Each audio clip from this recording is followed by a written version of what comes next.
Hello everyone. Welcome to the third part of the Padapatha. Till now, we have seen how to separate words in the Padapatha and how to mark accents. We know that generally in each pada there is only one udatta and the remaining vowels are anudattas. An anudatta immediately following an udatta becomes swarita. Anudattas that come after swaritas are called prachayas. They are kept unmarked except for the last one that comes just before the next udatta. All anudattas that come before the first udatta are also marked with a horizontal line. What happens if an anudatta comes in between two udattas? Anudatta was about to raise his hand out of respect for his previous udatta, but the next Mr. Udatta is too dominant. He says to the anudatta, there is no need to show that much respect to him and restricts him from doing so. Anudatta is amazed. He puts his hands on his waist and asks the next udatta, "Are you jealous?" Moral of the story. If an anudatta that comes in between two udattas is marked with a horizontal line below. Now we will observe these rules in the Samhita Patha. Agni mile purohitam yajnasya devam ritwijam hotaram ratnadhatamam.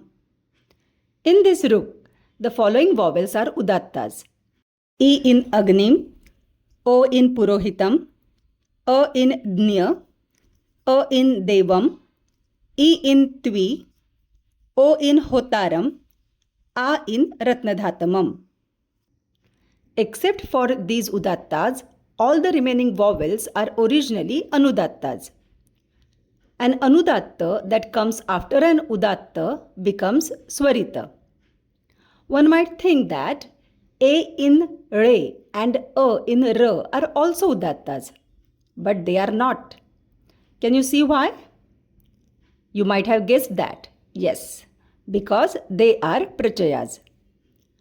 Anudattas that come after swaritas are prachayas and are kept unmarked.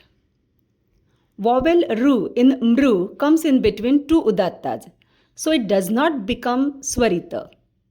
It remains anudatta and is marked. One important thing to know is the danda separates this ruk into two parts. The first one is Agni mile purohitam yajnasya devam ritwijam and the second is hotaram ratnadhatamam. At the accent level, what does this separation by the danda mean? It means that accent-wise, Agni mile purohitam yajnasya devam ritwijam will be considered a separate entity or unit, and hotaram ratnadhatamam will be considered a separate entity or unit. Let us see it in detail. In Rutvija, vowel A in ja, which is originally an anudatta, comes between two udattas, that is E of tvi and O of ho. An anudatta that comes between two udattas remains anudatta and is marked with a horizontal line. Without the danda, this original anudatta would stand between two udattas and therefore would remain an anudatta. But as the danda has separated this ruk into two parts, the next udatta doesn't affect this anudatta. So it does not become influenced by its next udatta in hotaram. And as it is preceded by an udatta, it becomes swarita.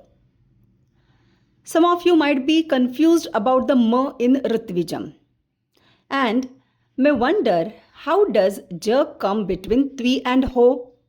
You might be thinking that it comes between tvi and ma. If you are thinking this way, then you may have forgotten the first rule about accents, and that is udatta, anudatta and swarita are properties of vowels. Ma in ritwijam doesn't have any vowel in it, so there is no question about its accent. Now the crucial part is making a Padapatha. How should these accents from the Samhita Patha be marked in the Padapatha? We will see it in our next video. Till then, goodbye and take care.